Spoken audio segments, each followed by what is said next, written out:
Hey YouTube, pretty nice sunny day today, and I was going to cut, but I've got this mess to clean up here, so I'm going to talk to you while I'm cleaning this mess up. One of the things that I wanted to talk about, and there's a couple of things, but the one thing is about 2x4 studs. For some reason somebody asked me about that, and I want to explain that to you. There's two kind of 2x4s that are considered 8 foot, and even though they're not 8 foot. So what you have is you have 2x4s that are actually 1.5 by 3.5 by 96 inches, which is 8 foot. And then you have 2x4s that are 1.5 by 3.5 that are 92 and 5/8 inches. And the reason for the 92 and 5/8 inches is because when you stud out a wall of a house, when you frame out a wall, what you have is you have a top and bottom plate to nail the wall together. Let me see what I got here. I can explain this a little better.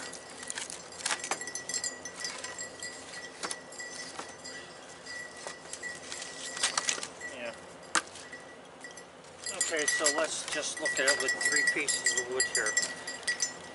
They have 2x4s that are 92 and 5/8, and the purpose of that is this.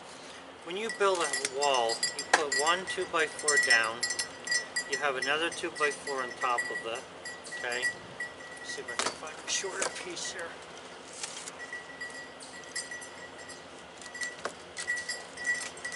Yeah, this will work. Okay, so you build a wall, you put one 2x4 laying down on the floor, you put another 2x4 going like this, and then you have another 2x4 going like that, okay? And every 16 inches or whatever you want to do, you put a stud, and that's your basic wall. Now on top of this 2x4 here, think about this for a minute. Bullseye, no. If this is 92 and 5/8 and you add 3 inches, you get 92, 93, 94, 95 and 5/8 inches. This is still not 8 foot. So what happens is, then you add another 2x4 to the top of that. Let me just grab this. So you would have the studs, plate on the bottom, and then a plate on the top, okay? Which would give you the 90, which would give you an 8 foot wall. Now what that actually is 92 and 5/8, 1.5 inches, and then up here you have 3 inches. So 92, 93, 94, 95, 96 and a half, 97 for the extra 1/2 inch, and 5/8. So 97 and 1/8 inches, you have a wall from here to here. And the reason that they have studs, and it's actually so that you don't have to take 8 footers and cut, so many inches off of them to be able to make an 8 foot wall. Because if you use 8 footers to make a wall, you'll end up having a gap up in here when you go to put plywood on or drywall or whatever, and it won't fit. So then you would end up having to contend with that little gap, which is just a nuisance. So that's why they make studs. The one weird thing about studs is, and I don't know why this is, but sometimes studs cost more than an 8 footer. In other words, a 2x4 92 and 5/8 costs more money than a 2x4 96 inches long. I guess it's that extra slicing. However, the funny part about that is that they cut every board to length anyway, so I don't get why it has to cost more. But I guess it's just because it's a stud, and I guess they figure if you spend the money to stud something out, you must have money to spend. But anyway, that's the purpose of the pre-cut 2x4s. And you can now, I guess we still have some questions about the boards and why you would want to cut them, why you would want to plane them to be able to stud walls out. let me just explain this to you. If you're younger than I am, and you have done no remodeling in old houses, I'm 64. So if you've done no remodeling, and you're younger than me, chances are you've never seen rough sawn 2x4s that were used to frame out, say, houses, okay, in a finished thing. Now, I'm not talking about a barn or a shack. I'm talking about a house. Now, here's the thing. Rough cut lumber that was cut on a circular mill was so rough that when it dried, you literally could not handle it without getting your hands filled with splinters. And I mean bad, because like if you look at this wood close here, and I know I'm not going to bring it to the camera, but if you look at this wood close here that was cut on the wood miser, you could probably take a sander with 100 grit or 120 grit paper, sand this thing off, and in a minute it's very smooth. Rough sawn lumber from a circular sawmill used to have grooves cut into it. They were grooves from the saw, the circular and the roundness of the saw. You would see these arcs cut into the wood. And because they were hitting it while the carriage was going forward, you'd have these, like, say, every inch or so, you'd have this mark in there. And what would happen is that would dry really hard, and all the fibers that were in the wood were very, very hard to handle. I mean, even rough cut wood lumber that was used on houses 50 years after it was done, if you try to tear those walls apart, you'll find out what I'm talking about. The walls, the studs in the walls and the framing of the walls are so freaking rough and so filled with splinters that you would have to use a leather gloves to handle that. Now, you guys today, and not just you, but I as well, everybody has become soft, because what it is, you know, we wear gloves for the littlest of things. Like, you'll see guys wearing gloves to handle wood like this. When you've worked with rough cut, and I don't really call the stuff from the band mill rough sawn. Rough sawn to me is from a circular saw. Now, I know that they call this rough sawn because it comes off the mill, and that's fine. But if you ever saw real rough sawn lumber from a circular mill, you would understand why this stuff is so much nicer off of the wood miser than it would be if you were, you know, trying to take it from a circular mill. So, as far as can you stud out a wall without planing the wood? Certainly. Why not? Planing the wood, look at it this way, planing the wood takes more strength out of the wood. A full-size 2x4, 2 inches by 4 inches is going to do the job better than an 1.5 by 3.5 inches. But that's the reason why we went from unplaned wood to planing wood. Okay, it made it a lot easier to handle. The edges, if you were to take, and I'll give you an example with this here. I think, I'll bring this over there a little bit. I think you can see all those fibers sticking up there. Now look, those fibers, if I run my hand up here, those fibers are soft because the wood is wet. So I'm not getting any splinters. But believe me, if this wood was totally dry, and wood tends to become hard, and when it's kiln dried, the outside of it, they call it case hardening, the wood on the outside of the board actually becomes very hard, harder than normal. So when you run your hand up a board, and I'm sure you've gotten splinters if you've done any kind of woodwork, you know that splinters can be pretty hard to deal with. But yet, see, all that's there is easy for me to work with because it's wet yet. This wood is wet. If this was real dry down to the moisture content it was supposed to be, believe me, you would be getting splinters in your hands. And this, not so much all of these splinters off the side, but the roughness of the board was similar to this in the middle of the face. I mean, we've come a long way with stuff. Using the bandsaw to cut wood has made it a whole lot smoother and easier to work with than it used to be back when it was rough sawn. You know, and when I say rough sawn, again, rough sawn lumber is lumber that comes right from the mill. That's considered rough sawn, that's not planed, all right? But what I'm saying is, rough sawn today from a bandsaw is a whole lot better than it is from a circular saw. Now they may have improved that. I'm not, I don't know every blade that's out there. They may have improved it, but on the whole, years ago, the circular sawmill would leave literal circular marks on boards, and believe me, all of those marks and stuff, once that dried, left splinters on there, and you could not handle the wood.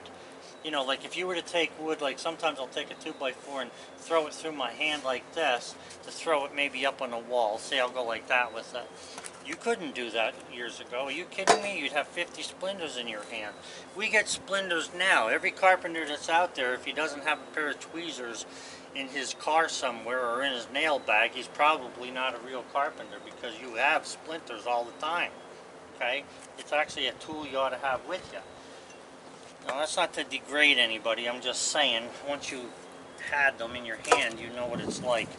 But the point is there's no reason why you can't use today's rough sawn, which is sawn with a bandsaw mill, and it's a whole lot smoother than it ever was with a circular mill.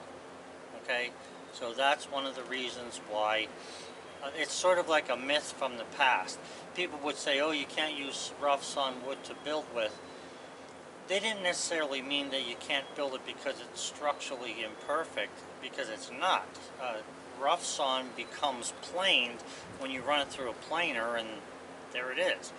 But when they grade wood, they normally grade rough sawn wood. They don't grade it after the planer so much.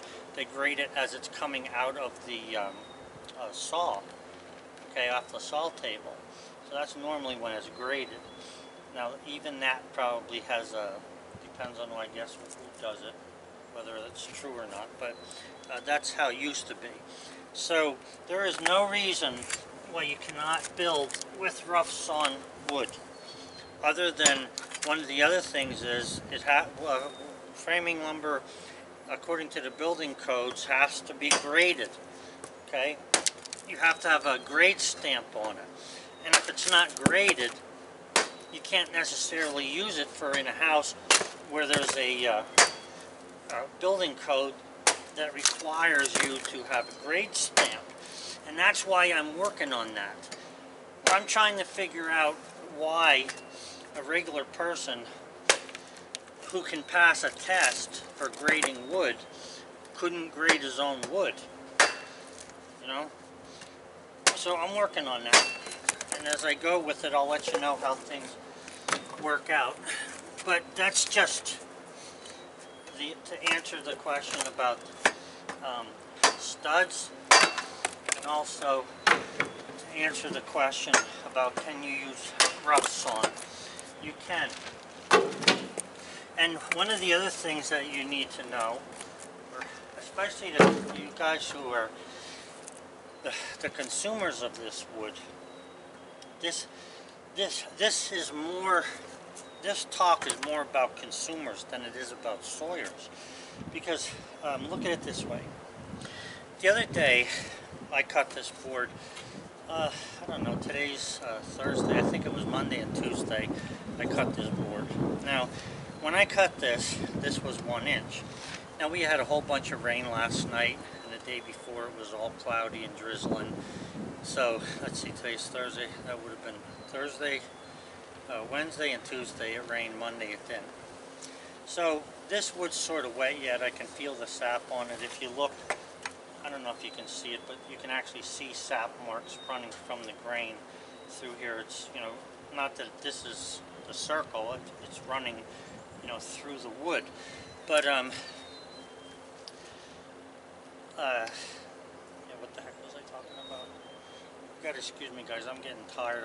After working on the backhoe, that thing beats you up, too, crawling all over the place. Darn, I forgot what I was saying. Well, it'll come to me, I guess. Oh, I know what I was going to say. A friend of mine who has a sawmill as well was telling me that a couple months ago, or I guess it was last year, it was a whole, 4 seasons ago. So figure last spring he cut up a bunch of pine boards, and when he cut them, I don't even know where I was going. When he cut them, they were an inch thick off the wood miser. He has a wood miser, so he cut them an inch thick, stacked them out in the sun, and stickered them, stacked them, and stuff. And they ended up losing about 1/8 of an inch. Well, when he sold them, apparently the guy he sold them to doesn't understand this about wood, because he bought them and he was complaining that the boards were, instead of having a full 1-inch board, he only had a 7/8 inch board. Listen, this is to the consumer. You have to understand wood. When you go buy wood down at Lowe's, okay, they have wood wrapped up. It's wrapped in a plastic. It's stored in such a way that it just sits there, and they have a much bigger turnover than a guy who has a regular sawmill and sells to the public would have. Okay, not because there's not a great big demand for rough sawn wood all the time. Depends on where you live, what part of the country you live. But the point is he was telling me that he sold the guy this wood 1 inch thick. When he cut it, it was 7/8 because it had dried slightly. Okay, lost 1/8 of an inch roughly, and the guy was complaining about it. This is the whole thing about doing woodwork. You need to understand this stuff. If you take a 1-inch board, like say this is 1 inch, and I sell this to you, and you take it home and you go to do something with it, if the moisture content of this board is 25%, and that's probably what this is, and you go into your house and you start making a table, I guarantee you by next year you'll have cracks in that table 1/2 inch wide. It'll just split the table right in half all by itself.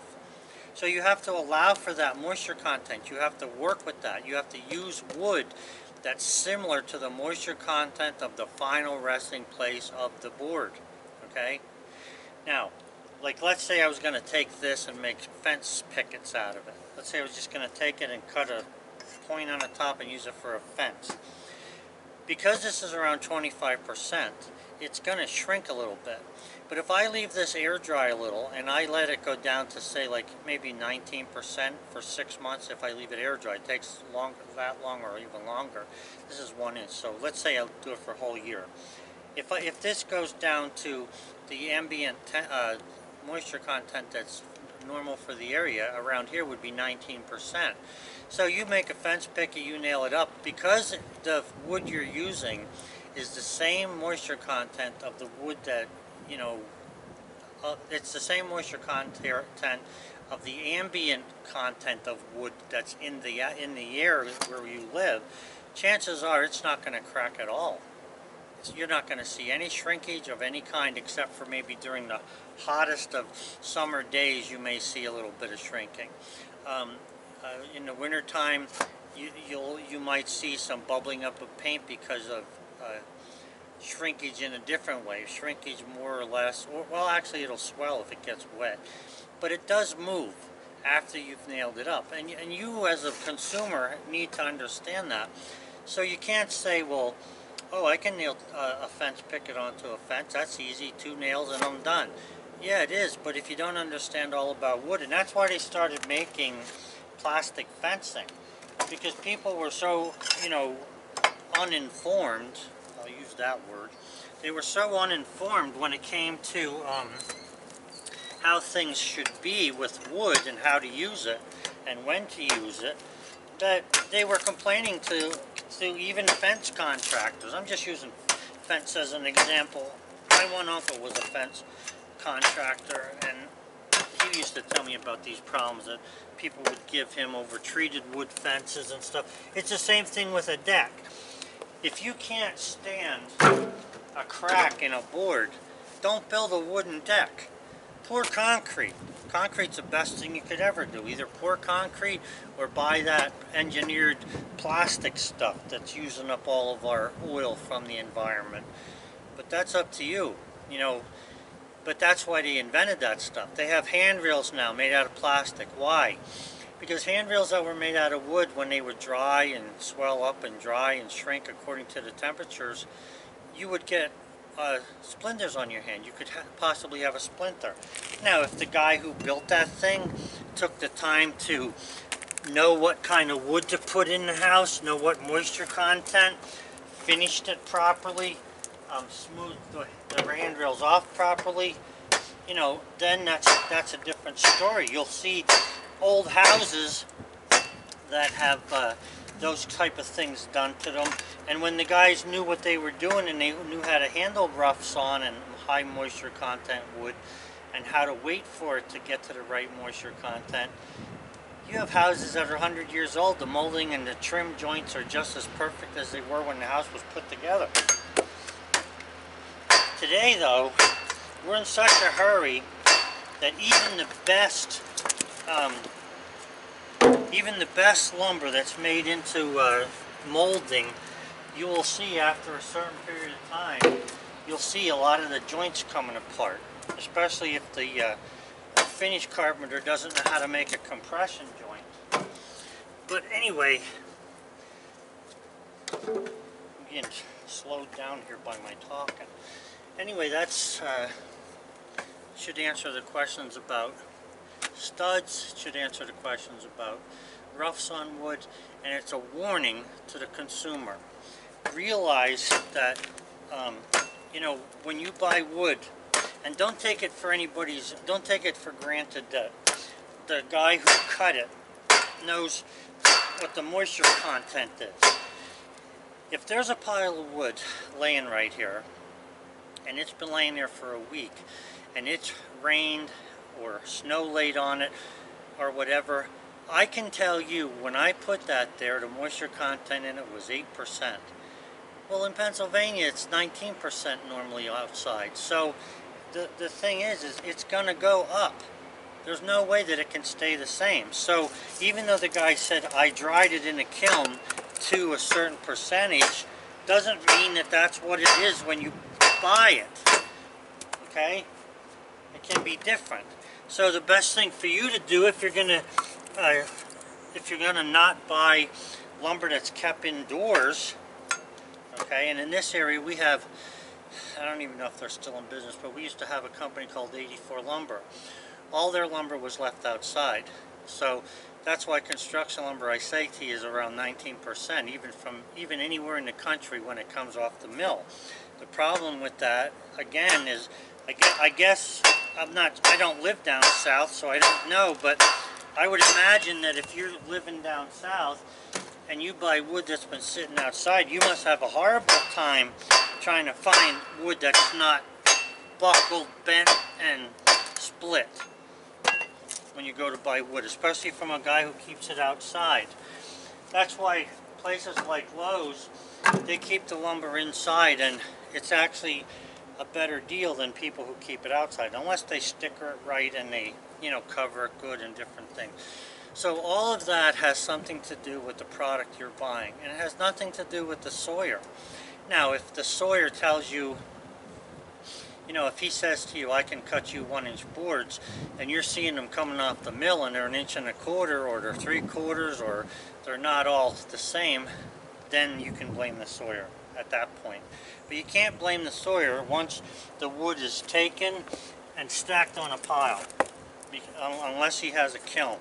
And that's why my first words to anybody who buys a sawmill is you need to have a place to put the wood before you buy the mill. Okay? I'm having that problem now because all my stuff that I have is filled, and I have a lot more space than what your average person would have.